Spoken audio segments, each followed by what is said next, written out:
Membawa Kristus kepada bangsa-bangsa dan bangsa-bangsa kepada gereja Tuhan.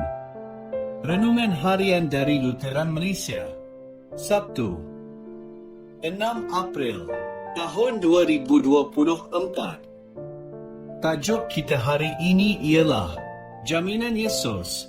Teks renungan diambil dari Lukas, bab 24, ayat 36 hingga 39.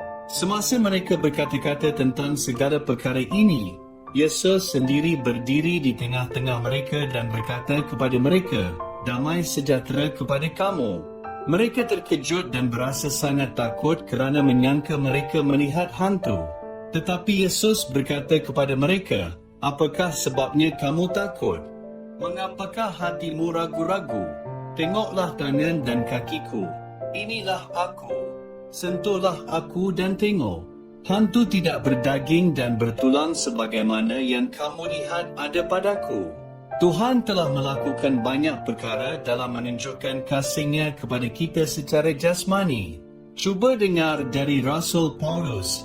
Dia yang sekalipun dalam bentuk Allah, tidak menganggap kesetaraan dengan Allah sesuatu yang harus dipertahankan, tetapi dia telah mengetepikan martabat dirinya, mengambil bentuk seorang hamba dan datang dengan rupa manusia. Dalam keadaan sebagai manusia, dia telah merendahkan dirinya dan taat hingga kepada kematian, bahkan kematian disalib. Tiada kata-kata yang mencukupi untuk menjelaskan kasih Bapa Syurgawi kepada kita yang menggerakkannya untuk menghantar Yesus untuk mati di Kalvari. Kalau kita bernasib baik, kita mempunyai ibu bapa yang telah berkorban untuk memperkayakan kehidupan kita. Mereka telah meluangkan masa, tenaga, wang dan banyak lagi untuk menyenang, memperkaya dan memberkati kehidupan kita.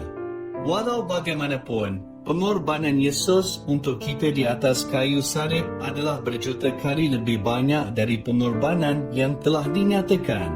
Tambahan lagi, Tuhan melakukan ini untuk kita apabila kita terpisah darinya, iaitu kita tersesat dalam dosa dan sifat kita yang menajiskan kekudusannya. Paulus menulis, "Tetapi Allah telah menunjukkan kasih-Nya sendiri terhadap kita dengan demikian. Ketika kita masih berdosa, Kristus telah mati untuk kita." Tuhan telah melakukan kesemuanya dan menyediakan keselamatan kita melalui pelayanan dan misi Yesus. Begitu kasih-Nya Allah kepada kita sehingga Dia menghantar anak-Nya yang tunggal ke dunia supaya melaluinya kita mendapat hidup yang kekal. Demikianlah kasih. Bukannya kita mengasihi Allah, tetapi Allah mengasihi kita lalu menghantar anak-Nya sebagai korban pendamaian bagi dosa kita.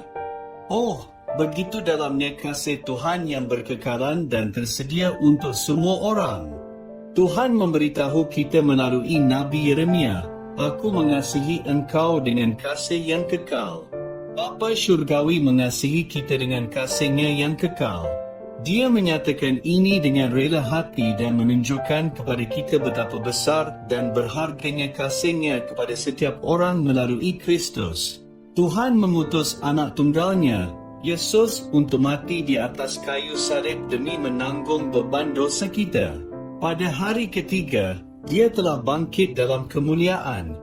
Oleh itu, sahabat-sahabatku, hiduplah setiap hari dalam jaminan kasih Tuhan kepada kamu dan pengharapan yang pasti akan pengampunan melalui darah Yesus. Percayakanlah Dia dengan hidup kamu. Dia memberikan nyawanya supaya engkau menjadi miliknya buat selama-lamanya. Kita berdoa, Bapa Syurgawi, berikanlah karunia imanmu supaya kami boleh percaya sepenuhnya kepada Yesus. Dalam namanya kami berdoa. Amin.